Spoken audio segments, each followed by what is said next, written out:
All of you are having a wonderful day. I'm Diksha Nerurkar. Welcome to the latest of the nasscom Future of Work series. In this series, we will talk all about how work, workforce, and the workplace are evolving, and therefore how organizations and employees must prepare to adapt to this new normal world. I'm really excited about today's session. We have a very eminent speaker, someone who is seen as a thought leader on AI, cloud, future of work, and digital transformation, to name just a few areas. But before I introduce our guest today, here are a few housekeeping rules. All of you will be on mute for the duration of the webinar. You may, however, post your questions anytime during the webinar. Please only use the Q&A window for this. We will have a 10 to 15 minutes Q&A session towards the end of this discussion. And a recording of this webinar will be available within a few days on the nasscom YouTube channel, and I will be sharing a link with all of you. With that, I'm delighted to introduce today's speaker, Dion Hinchcliffe, who is Vice President and Principal Analyst at Constellation Research. Dion covers leadership strategies for the new C-suite, digital workplace, and Internet of Things. Hinchcliffe is an internationally recognized business strategist, best-selling author, enterprise architect, industry analyst, and noted keynote speaker. He is widely regarded as one of the most influential figures on digital strategy, the future of work, and enterprise IT. At Constellation, Hinchcliffe advises senior executive and top industry vendors on the strategies necessary to confront change and thrive in the digital era. Welcome, Dion. Wonderful that you could join us today. It's my great pleasure. That's a good introduction, and it's good to be here. Thank you, Dion. So the way we have structured this discussion is we'll start with Dion sharing some of his thoughts on prominent trends related to the future of work. And then this will be followed by a discussion that will be moderated by Sangeeta Gupta, who is Senior Vice President and Chief Strategy Officer at nasscom. Over to you, Dion. Well, thank you so much. As I said, it's great to be here, and we're at a very exciting time in the future of work. So many innovations and significant trends are happening, and so I wanted to share some of the things that I'm seeing. I just recently published my leading trends for what's going to happen with the future of work in 2024. And so you should be able to see that on my screen here. And so broadly, we see 7 major influences in how we'll be working together and with our technology in 2024. The first one is AI worker enablement. Obviously, artificial intelligence has swept the stage in terms of what companies are looking at. I've spoken to about 150 chief information officers since the beginning of the year. And what's startling is that unlike any other technology breakthrough, we're seeing the board of directors is putting a great deal of pressure on IT leaders to deliver something competitively significant for artificial intelligence as quickly as possible. The fear is disruption, that new entrants, that startups and other competitors will come in and use the power of artificial intelligence to create new products and services, new experiences that will revolutionize their industry and disrupt them. And they want to be able to move first. And so we're seeing that for 2024, one of the top priorities is going to be figuring out how to apply artificial intelligence in the workforce to significantly increase not just job efficiency, but even our strategic work. And so we've also published recently a artificial intelligence maturity model that says what you should be doing to actually go down this path. So things like establishing an AI policy, building skills in the workforce to be able to evaluate the output of AI, to eliminate bias, to ensure that the correct answers are being produced. But basically, we'll see that artificial intelligence will take over routine and repetitive tasks, and that will allow workers to spend their time doing what they do best, what humans do best, which is more strategic and creative work in general. And so most companies are trying to figure out how to put artificial intelligence more centrally in the way that they work. So that would be one of the most prominent trends. And even though a lot of companies are still being careful with budget, the one place they are increasing spend is in things like artificial intelligence. The second one is, coming out of COVID and hybrid work, there's a real desire to deliver on digital employee experience that's more connected, more coherent, more integrated. And we see that they're incorporating things like artificial intelligence, but also analytics and a sense of consumer design that we're going to be creating more personalized, more seamless, and more usable interfaces for work processes. The real challenge is in today's world, we have so much technology that the average worker now needs 2 to 3 months to become effective. It used to only take a few weeks. Now it takes 2 to 3 months. And for many types of workers, they only stay 6 months, a year, and so they don't actually become very effective. So we need more productive experiences, and so things like digital adoption tools are coming to the fore.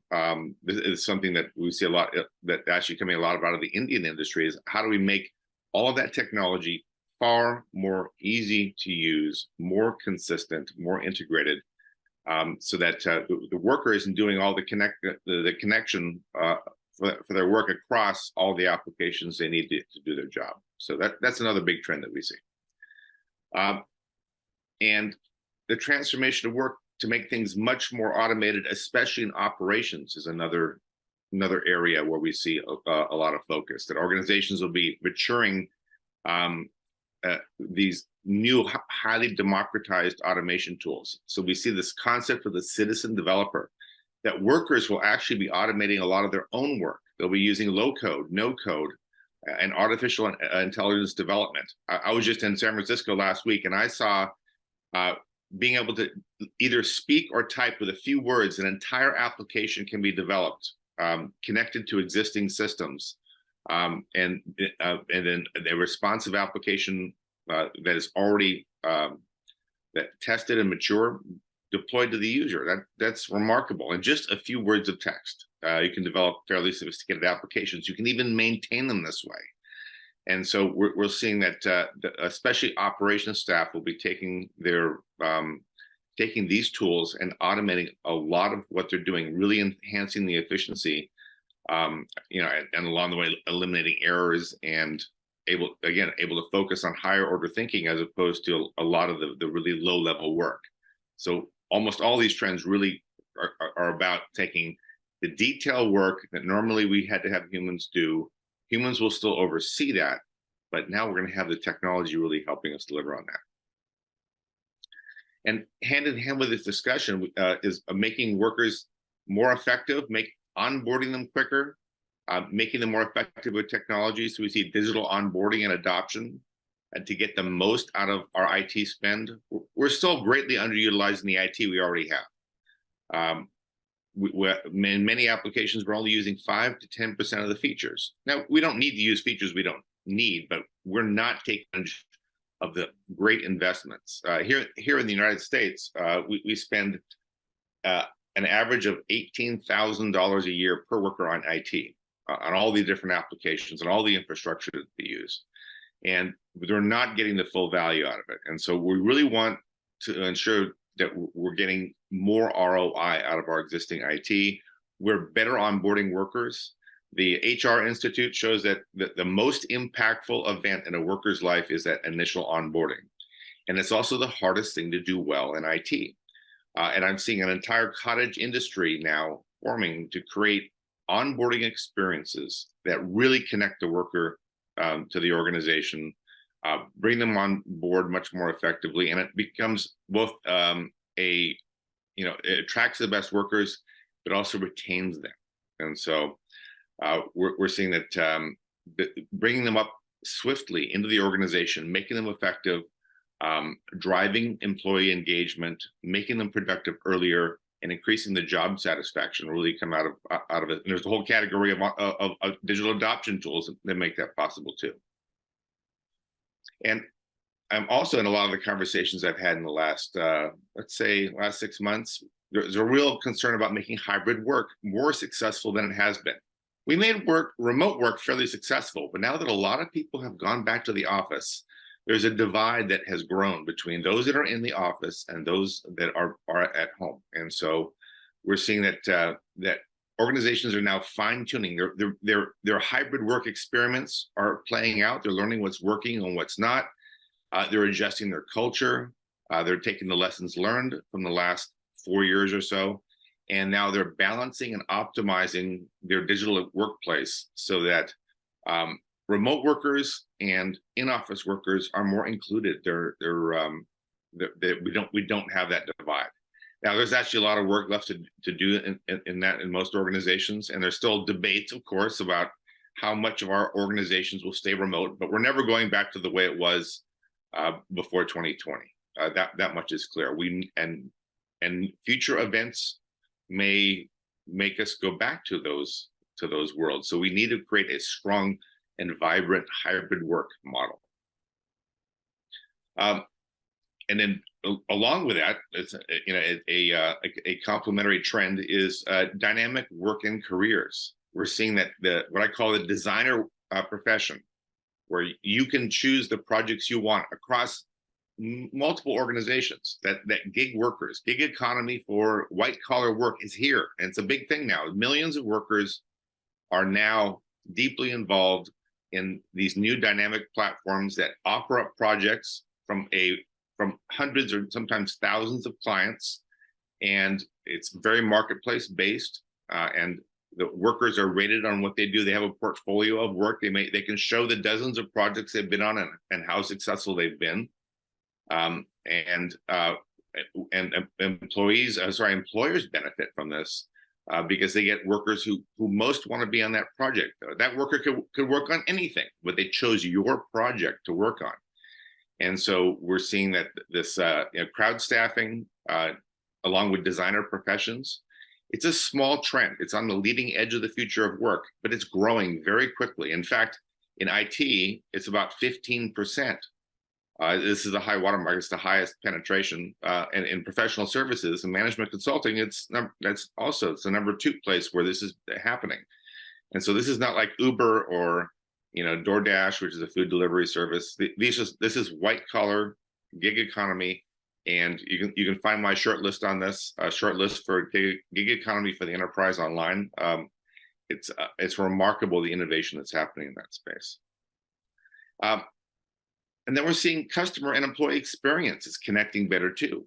That a great employee experience is required to have a great customer experience. We've known that. But now in my conversations with those who are designing the experiences for their organization, they're saying, why are we doing this twice? Why are this so separated? Can't we start connecting these efforts? They're not going to become the same effort. Employee experience and customer experience are going to remain separated as 2 different work streams, but they're going to become much more connected using a lot of the same platforms for design, for analytics, for creating the brand experience. A lot of that's going to become more connected and more unified. And that's a good thing. It's going to reduce duplication, reduce the number of platforms and tools, create consistency. And again, this is a leading edge trend. Most companies aren't there yet, but now I'm seeing that this is where the industry as a whole is headed. And then we're seeing a continued push on flexibility and inclusion. This has a lot to do with remote work. Executives tend to want to have workers come back, and workers tend to want to have flexibility. And that's emerged as not a battleground, but it's become a major, like, why can't we figure this out and make both sides happy? And so I'm seeing companies really trying to figure out, how do we create a balance? Is it 3 days a week in the office? Unless you're very far away, then maybe you come in once a month. Is it coming in Tuesdays and Thursdays? That's the leading trend here in the United States. Tuesdays and Thursdays, and then the other days are up to you. We're seeing a lot of activity to sort that out and come to a happy place, and I'm glad to see that. And then just inclusion in general. The digital inclusion is very important. Whether it's the skills that you have, everyone needs to have AI skills. nowadays. Everyone needs to have a little bit of data science skills, a little bit of design, and we need to include everyone in that process. Everyone needs to learn how to code, but AI will do most of it for us. But we need to understand the concepts of applications. Everything is going to become an application over time. AI will help us build it, but we need to have the mindset around doing that, and that involves including all of our workers, every type of worker in that process. So it's not just different backgrounds and different abilities and different inclinations. It's also very much inclusion of skills as well.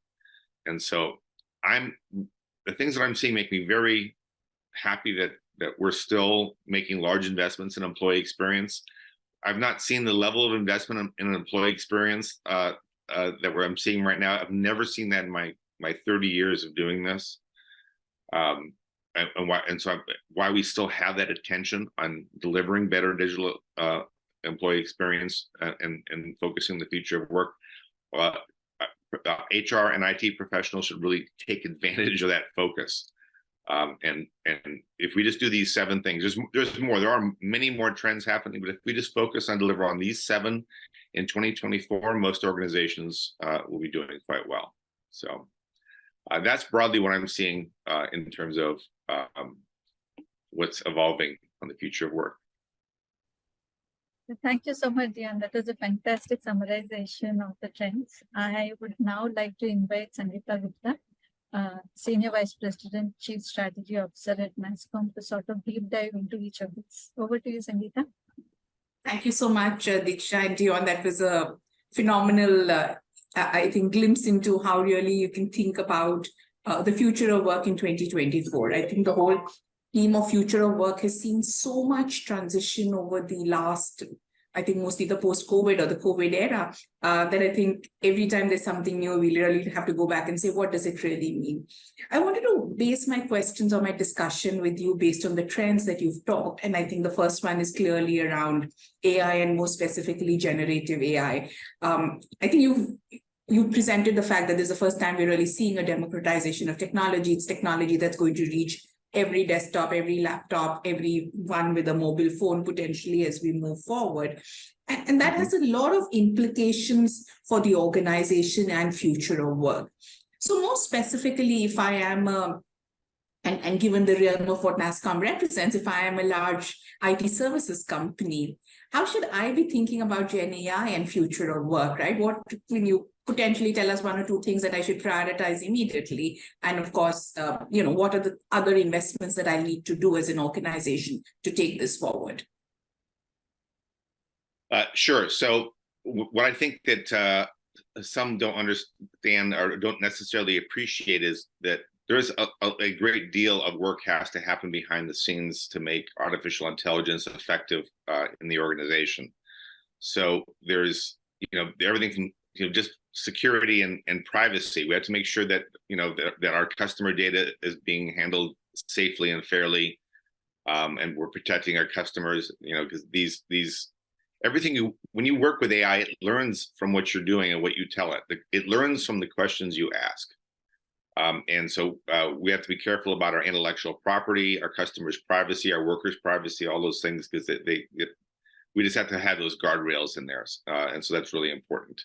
And then there's just a responsible use of AI. Like the EU has a new law called the AI Act, and it says you can't use AI at all in the following use cases. So don't use it in transportation, let's say. Don't use this to make life or death decisions for patients in healthcare.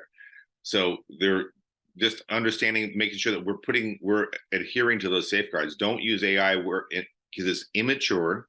It's very exciting and very powerful, but don't put powerful, immature things in charge of important things, right? So we just have to make sure we don't, in the rush to, and many organizations are rushing to get AI into what they do. We have to make sure that we're using it in a way that's safe and responsible and ethical.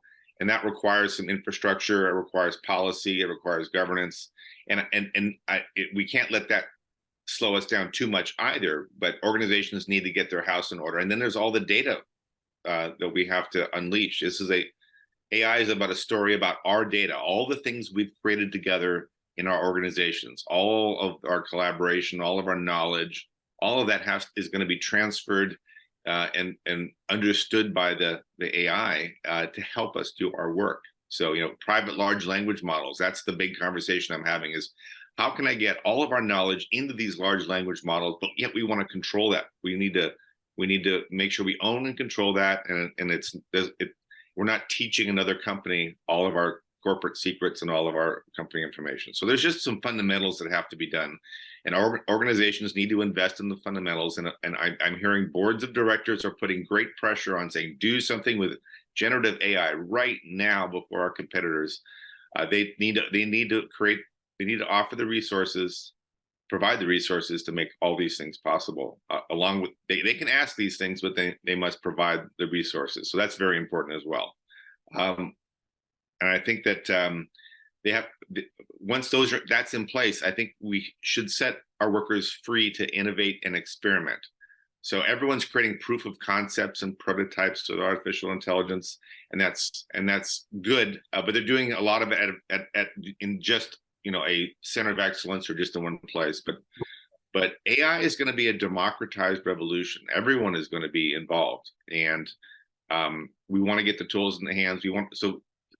Provide clear policies to the workers and provide access to the tools as soon as you have a safe infrastructure in place. And we're going to see the kinds of remarkable things. I was just in San Francisco, as I mentioned, and the AI, what people are attempting to do is just incredible in terms of what they're hoping to achieve. And so we want to make sure that we're offering that potential to our most creative and most innovative workers so we can really build that future of work. Oh, very interesting. And, one of the points you mentioned when you were talking about generative AI was, I think, the impact on coding right now. And I think we've read similar statistics that the coders believe that using Gen AI tools, their productivity can go up to 70%, 80%. And yet there is a fear of, will this take away my job, right? How do you think about jobs? May not be a 12, 24-month environment, but really the next 3-5 years. Do you think if we can really get that productivity boost that generative AI offers, how do you think about the jobs landscape? And as a worker, what do I need to do to make sure I'm ready for this new job environment? Yeah, well, I mean, it's a great question. And, AI is very good at automation. And I really worry. I saw AI marketing solutions that were so good that you really didn't need a human in the loop. You just needed somebody overseeing it. And it made me fear for I know a lot of young people go into marketing, because it's an exciting and relatively easy field to get into. But it's also, as a result, easy to automate. And I was seeing incredible solutions that made me worry that that's one of the areas that's going to be impacted, along with customer service. It's going to be greatly impacted by AI. And so one of the things we can look to is history. We've been through a number of technology revolutions already. And the signature lesson is those revolutions have created more industries than they've destroyed. So we might not be writing so much, marketing copy, but we're going to be coming up with all new types of ways to engage with our audiences and with people. And almost certainly AI, in fact, I believe that AI is going to create many more industries than it destroys. So 1,000 new industries is not unreasonable. Same thing we saw with when the printing press arrived. It created, the ability to create newspapers and media, and now create large libraries and textbooks. And yes, the individual people who were copying books before then, they did lose their jobs, but it created entire new industries that employed millions. And that AI is almost certainly going to do the same thing. And some jobs are gonna go away, but many new jobs will be created. And new industries that we're only starting to get a sense of will be created. And we're not going to be focusing, we're not going to have people spending their lives doing the drudgery of this very low level work. We can really spend time with strategic thinking and doing much more creative and rewarding things with our time. So I think that's the potential, but short term, there is going to be disruption. No question about it. Now, the good news is we already have a tremendous shortage of coders, cybersecurity experts, data scientists, and so on. And so with such a profound shortage, I don't think a lot of technical jobs will see large impact short term. But yes, I saw the AI coding. The entire application development lifecycle is going to be greatly AI supported. We're going to have the huge demand for digitization is actually going to be met for the first time. So I'm very excited to see about that. So I believe there will be shifting in short-term dislocation for some, but long-term, I think that AI is going to keep people very, very busy.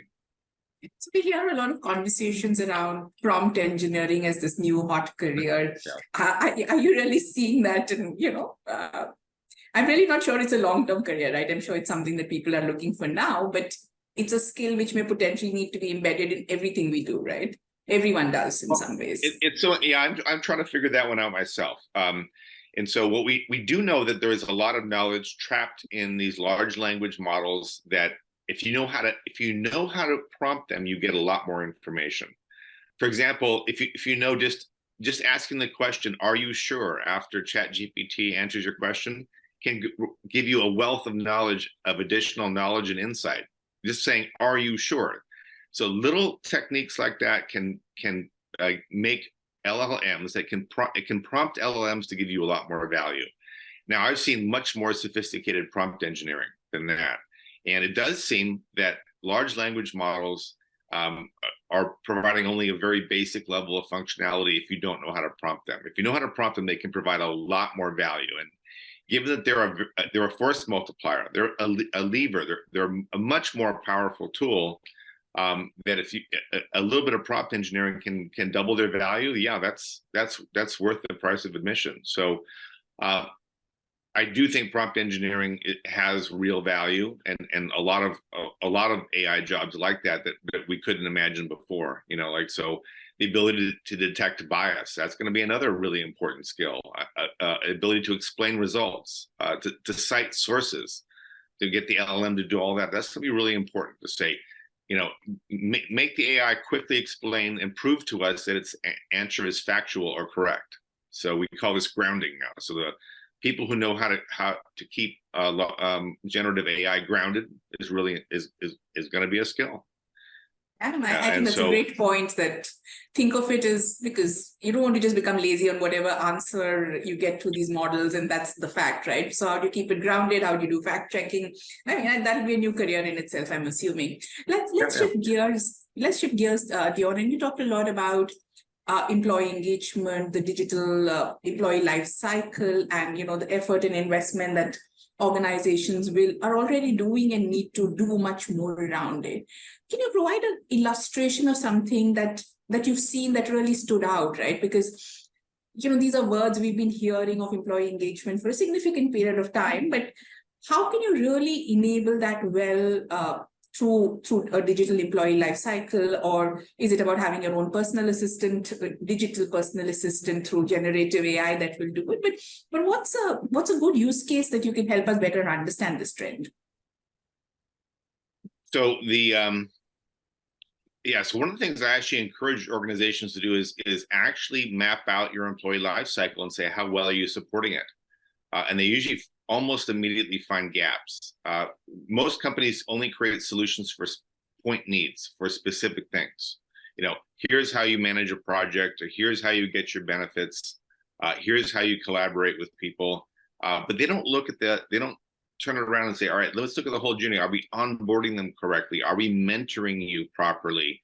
Are we creating a culture in an effective way? Are we supporting you as you start a family? Are we helping you get educated? And they're not looking at that whole process and finding out where their gaps are. And I do see that personalization is becoming. certainly in leading organizations, I now see that digital employee experience especially is becoming much more personalized. And yes, AI and chatbots are going to be able to help you. And then we see this now in many organizations. They're already there, but they're not very satisfying to use. But that's going to get better, especially as they start to become based on generative AI.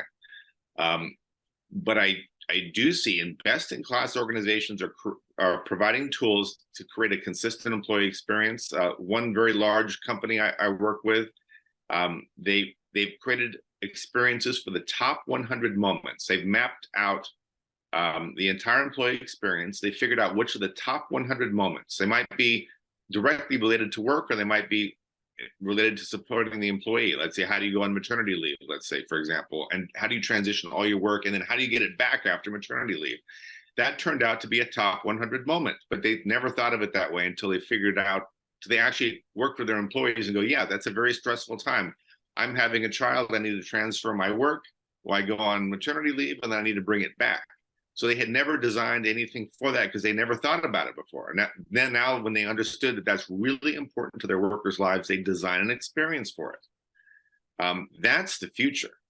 And so, but increasingly the employees will design a lot of that for themselves. It will give them a default experience, but they'll personalize it and customize it. So, so everything from hiring a new worker, starting a project, going on maternity leave, getting a promotion, relocating to a new location, all that will have explicit support in the employee experience. Right now, it's just a grab bag of different apps, and you have to give them a big, long set of instructions to follow. Well, no, we're going to have experiences that will hold your hand, that will help you each step of the way through those very important moments in your employee experience. And so I do see that's it. It's something along those lines. By the way, that company saw such great benefit from delivering those 100 moments that they're doing the next 100 now. They're saying, all right, let's take the second 100 and do those. And I think that will probably get them to 99% coverage of what most employees do most of the time, and that's really remarkable. And so I think things like that are the future. Best-in-class employers will be supporting directly the worker in more nurturing and more supportive experiences for the things that matter most. Sometimes it'll matter most to the worker, and sometimes matter most to the employer, but those moments will be there. So, a great response. And I think the fact that you need to think of it from a life cycle perspective and see where, and obviously you need to do the entire life cycle, but start from your first 100 moments or first 50 moments, whatever, depending on the size of your company. I think that's great advice, Dion. If I was to link this back to the second, another trend you talked about on getting the most of your IT, right? Because in some ways, to do this digital employee experience, you will put in additional investment, and then you're already struggling with the $18,000 investment per person that you're already making. How do you think of these as separate tracks? Are they interlinked? Does one ride on the other? So just like to see if you can provide more color around that. Yeah, just like we're seeing customer experience and employee experience merge, we're finally starting to see HR and IT kind of getting on the same page. We're becoming partners. So I deliver a couple of large digital transformation of work projects per year, usually for very large companies. And it used to be I'd only do it for IT, or I'd only do it for HR. In the last 5 years, I now see that I do it primarily when I work on these, it's in partnership. There's an HR representative and an IT representative, and they're trying to go after the same thing now. Instead of one's just focused on maybe benefits or the onboarding process, and the other one's just focused on delivering applications, throwing apps over the wall. We're now seeing this kind of, all right, how do we create collaboration? Where do we create a center of gravity for the employee experience? I've been asked that for the last 10 years. Where does employee experience go? What's the home for it? Is there a home for it? Or is it just all these disconnected points of technology that we have? And now I do see, well, yes, there are starting to be some homes. The mobile device, our collaboration tools are becoming kind of centers of gravity for employee experience. Work management tools are another place I see companies centering the majority of work around collaborative work management, things like that. So we're seeing some answers now emerging that we didn't have before, but very much seeing that HR and IT are working together better than they ever have. There's still plenty of work to do. It's not, the problem's not solved. Yeah, with the real challenge is we can now measure work like we never have before. I see the rise of analytics tools, but that's turned out to be a very contentious a subject, and in fact, it's a regulatory issue in many countries that you can't actually measure a worker too closely. But we do see, nevertheless, we see that you can measure projects, you can measure teams, and you can't manage what you can't measure. And for the first time now, since almost all work is digital today, we can at last start to really measure things, and now we can manage them. And that's created an exciting new frontier, but we're only scratching the surface on that. But now that's possible, so I'm excited about that. Yeah, great point, Dion. I just want to now move to the next trend, which where you talked about the whole hybrid work model, and also related back to the importance of flexibility that workers really need, right? I think it's a point we see a lot of discussion and debate on, where more and more organizations want employees to come back to the workplace, still offer the flexibility of a hybrid work model of 2-day work week, 3-day work week, or 1 week in a month, depending on the organization and the kind of work they do. The employees are, I think, still uncertain. Many are appreciating the hybrid work environment. Many still feel, if I've shifted back to my hometown, why can I not do the same work remotely as I could in the past? And I think there is a inherent conflict in some cases that's coming about. And of course, we're also, to the point you had mentioned, that as you will have workers that are hybrid, or some on-site and some not on-site, how do you deal with manager effectiveness? Because there tends to be a bias of people who you can see and talk to, et cetera, et cetera. So yeah. How are you seeing the whole hybrid work model evolve? I know we will still go through transitions because it's still maturing or evolving in different ways, but how are you seeing this model play out, and what is this balance between flexibility as well as getting the right organizational culture and collaboration going? And there's no perfect answer, but how do you see that? Yeah, there's no perfect answer, but there are a few. So starting a couple of years ago, I began to get inquiries saying, all right, so what's working and what's not working in hybrid work? How do you do things like agile processes, which are supposed to be done in small connected teams in the same room? But how do you do that when half the team is all over the country or all over the world, right? In different time zones? How do you do that? What's the best practice? And, I was asked questions like, do you mandate that every team work process has a Zoom call on it so that hybrid workers can join in? Otherwise, if a team starts working together on a whiteboard in the office, how do the hybrid workers even know that's happening, right? So, and the answer is, of course, not to have a Zoom call all day long, in your agile, bullpen or whatever. But we have to find our way forward. And what's interesting is one of my best clients is a large consumer packaged goods company, one of the largest in the world. And they had a bias before the pandemic. They would only hire people that could drive to their offices. They have big offices in large metro areas in the United States. But then the offices were empty overnight. And they had an experiment. Let's hire people from not just anywhere in the country, but anywhere in the world. And let's see what happens. And they were amazed at the quality of talent they could get. All of a sudden, a wealth of new talent was available. And what was interesting, and this is the cautionary tale, what was interesting is at a very different price point. So they could get people who couldn't move to different countries, or they couldn't relocate to metro areas because maybe they had family obligations, they had other things that were holding them to that location, but they were very talented. And before, they never had a chance at those jobs. And not only that, but they were able to afford working at those jobs for much less. So be careful what you wish for is one of the things that I've noted is the workers want flexibility, but it's going to come at a cost. And we have to be I think, prepared for that. Maybe not great impact on cost. I hope, hopefully not.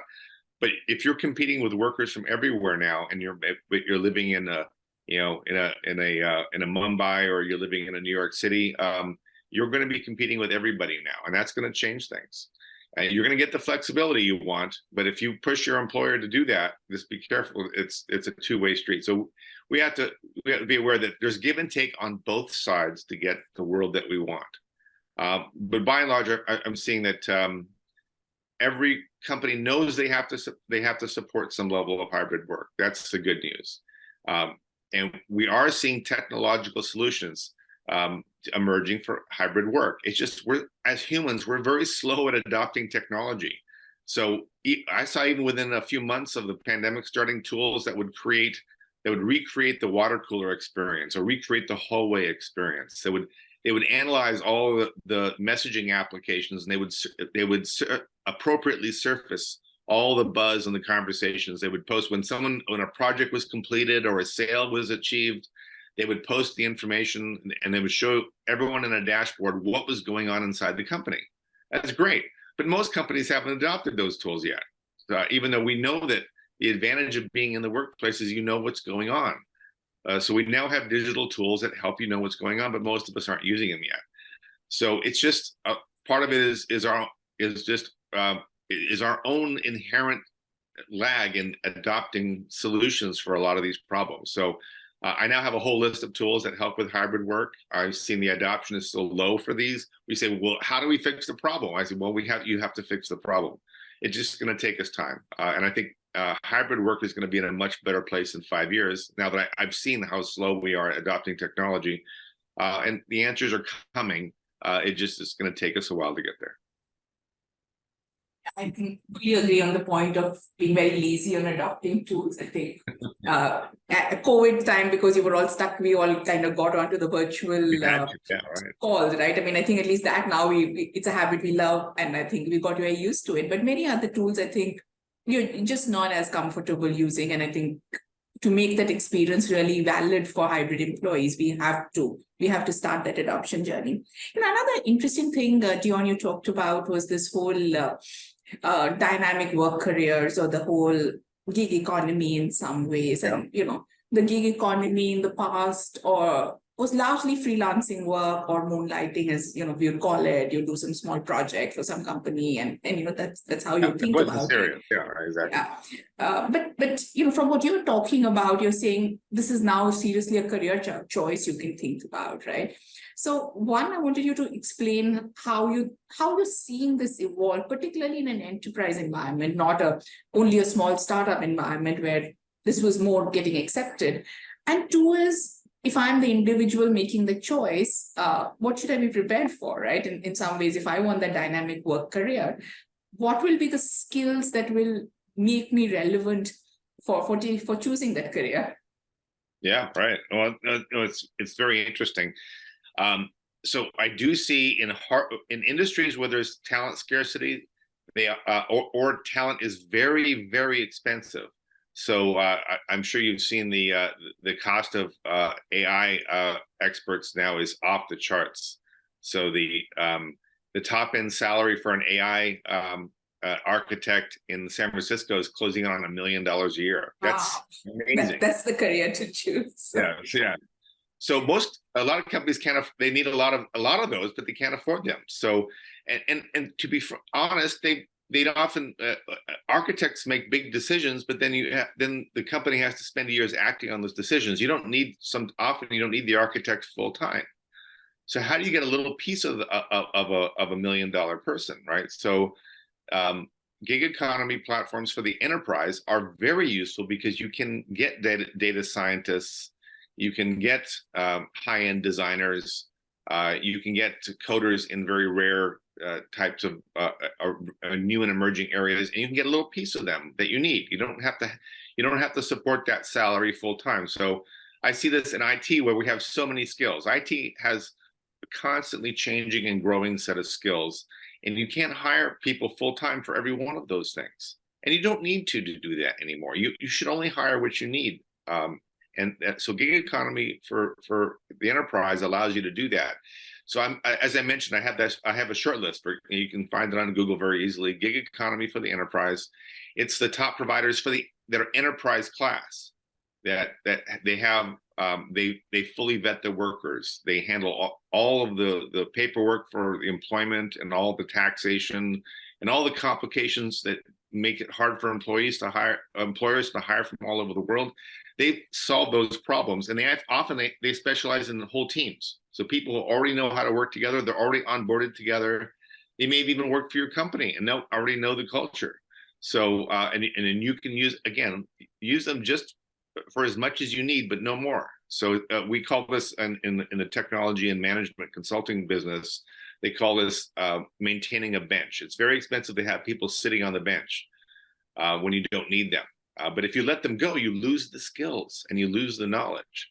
And so this is a way of saying, if I only need, a third of that skill full time, or I need half of a whole team, I only need them half the year. This allows you this gives you that flexibility. And not only that, but you get people who want to work on your project the most. So I actually sat down with one of these companies and I said, let me look at your data, because all these are done on these online platforms. All this is digitized. So you can literally you specify what you want, you browse through the portfolios, you approve what you want, and they can start as quick as the same day. It's amazing. But it's all data-based. So I looked at the customer sat scores. I looked at the project completion rates. I looked at a bunch of other data for hundreds of these projects, and they're much higher.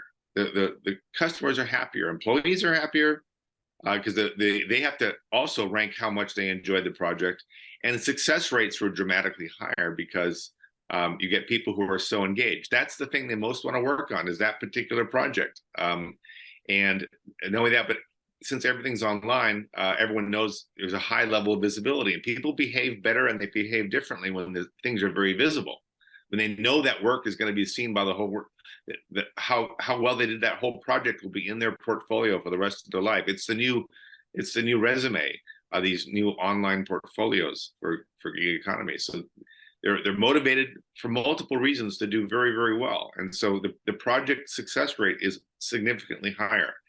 And I was struck to see that. I thought it would be different. I thought it'd be, it's an okay way to hire people, but it's not as good as in person. Well, the data says otherwise. So I thought that was really remarkable. So, but yes, people have to be, those who want to enter this world have to be much more comfortable at scrutiny and visibility. You have to be you have to be a little more emotionally mature. You have to be able to market yourself, because you have to have this digital resume, this profile on these work platforms that sell you.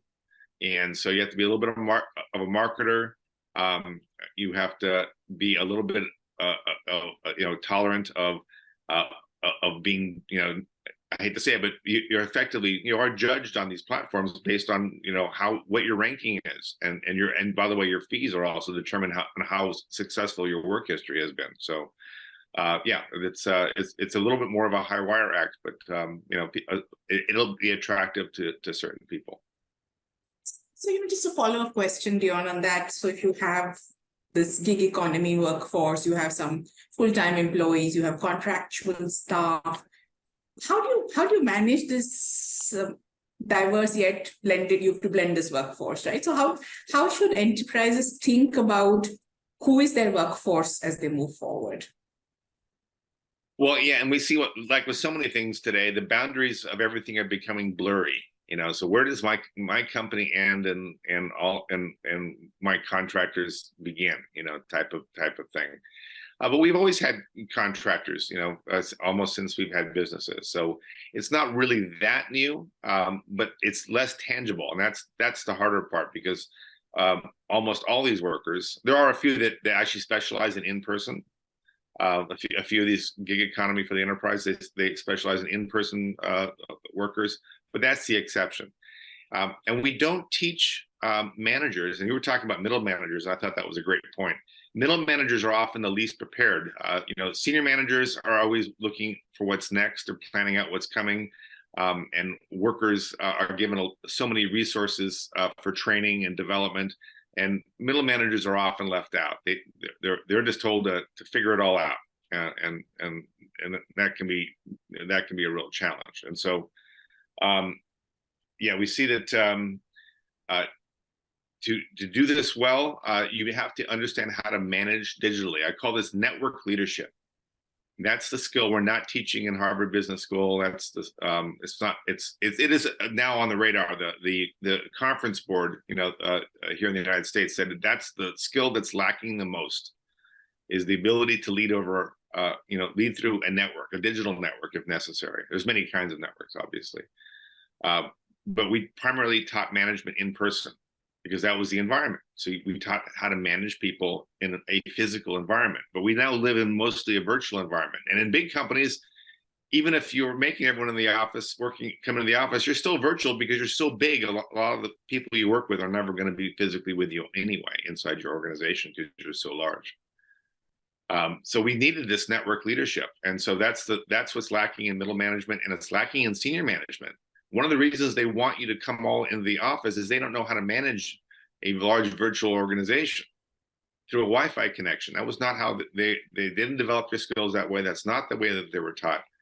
And so, fortunately, and I have a large module online that's also easy to find about. All right, so it's not that hard to solve. This is not rocket science. Most people can become good network managers, network leaders. We just have to do a few basic things, and this helps, by the way, with the hybrid work. It helps with inclusion and everything. When the assumption is I need to be able to engage with everyone wherever they are, and I'm not going to have this excessive bias to in person. So there's some simple things we can do to build the skills that we need to have to solve a lot of these issues. I know we have some audience questions, so I'll keep my last question and then move to the audience questions, Dion, which is really we're in a phase of a lot of shifts that are taking place. The technology shifts we talk about, the macro environment is shifting, work is shifting. So what would you say are the top 2 or 3 challenges, right, that each, whether it's the organization or the individual, you should prioritize so that, as we move forward, you're really ready for whatever this new normal is, right? Yeah, one of the challenges is that we still have this bias towards everything's going to stay the same, and we only change periodically, and it takes a great deal of effort to start that process, because we don't have that posture that we're not on our feet all the time. We often sit down and say, now this is the way it is going to be for a while, and that's not helping us. I see the organizations that force change. Like there's this one very large Fortune 100 company I work with. They reorganize everything every 2 years. They say if we don't do that, then we're going to be, our company is designed for the past. So, and by the way, their data says the workers hate it. I can understand that, right? So. Yes, but they're at the top of their industry. They're number one in their industry, and one of the reasons they cite is we tear everything down and we reassemble it the way it should be every 2 years. And it sounds exhausting to me, even when I think about it. And I'm in this industry of, we got to be more dynamic change. And their workers, people love the idea of change, but the actual the process is a lot of effort. It's a lot of work. So they do this saying that we know that we have to change quickly. And so why wouldn't we put that in the plan? To say we've got to reinvent ourselves every 2 years. They completely reorganize it every 2 years, and but it works. The results are there. So I think we just have to get used to that. And I think as humans, we like the familiar, we like the normal, and we have to find a way of preserving that. I think we're still going to be working with a lot of the same people when these things happen, but when your rate of change outside your organization is much larger than inside your organization, the end isn't that far away. And that's not my quote. I forget who said that, but that's the thing. That's the truth. So I think we have to be a little bit more biased towards not constant change. I think we don't need to go there, but I think we need to be frequent and well-managed change is the norm now. And so let's change our posture and let's get off our feet onto our feet a little bit better. And support that, but let's preserve also, I think, a lot of the human relationships and the culture that we want to preserve that keeps us connected together. I think it's important we don't blow that up in the spirit of just reorganizing everything. but I do think we're going to see a lot more change in the near future for organizations. To focus on the mindset and really have a longer term view, right? Don't just, like you said, just sit down and forget about it, right? Things you have to be ready about what lies there. We have a number of questions from the audience, and I'll try and summarize them a little. One, I think there's a fair number of questions on how do you make AI work for the organization? So how can you effectively use AI for continuous learning and assessment? How do you convince the coders to use AI because they may fear that their job will go away if AI is here to stay. Prompt engineering is a career, but even prompt engineering can get automated using AI. So I think there are a range of questions that have clubbed together. Maybe we'd love to get your feedback on that, Dion. Well, it's interesting about the coders. What's also true is that marginal coders will become good coders. And people who can barely code will become adequate coders. So there's a great pent-up demand. So what I've seen, there is a broad adoption of AI for coding. That's one of the areas it turns out these large language models are particularly good at. And I even use it now. You know, I'm an old coder myself. And I still automate my own things in my personal life and automate some things for work, but I have not written any code this year at all. It's all, I'd ask the AI to do it because it can do it with best practices and all the error handling and all the things that you're lazy and don't want to do, and just because you're just trying to get something done. It writes really good code. I mean, it's amazing. You can ask it what standards you want it to, say really emphasize on quality. I want this really robust, strong code, or I want something that runs really fast. And it just does it. It's really remarkable. And so what I see when I talk to other coders is that for the most part, they see it as a way of avoiding drudgery and grinding out, this very repetitive, grueling. Coding is very exacting, right? One tiny thing out of place and it doesn't work. And they can focus on the big idea now. They can focus on the larger picture, on the architecture and design of their solution, and not so much grinding out every last dot and dash and parenthesis and so on.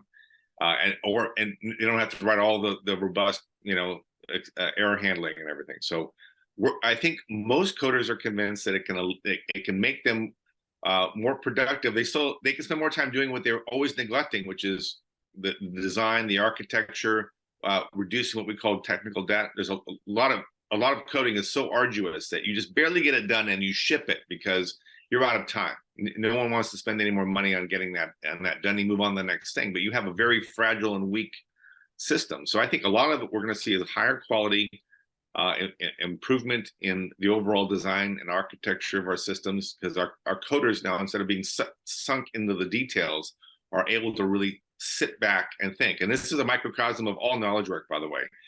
We'll now be able to sit back and think instead of just trying to meet the deadline however we can actually do the job well. So that's what I see. I'm able to do things I couldn't do. I can automate things I didn't have time for, and I can actually think about it better, spend time thinking, what else do I want this to do, as opposed to I'm just trying to get across the finish line. So I'm not too worried. Now, I do think there is going to be competition. AI is going to become a very good coder, especially the things I'm already seeing.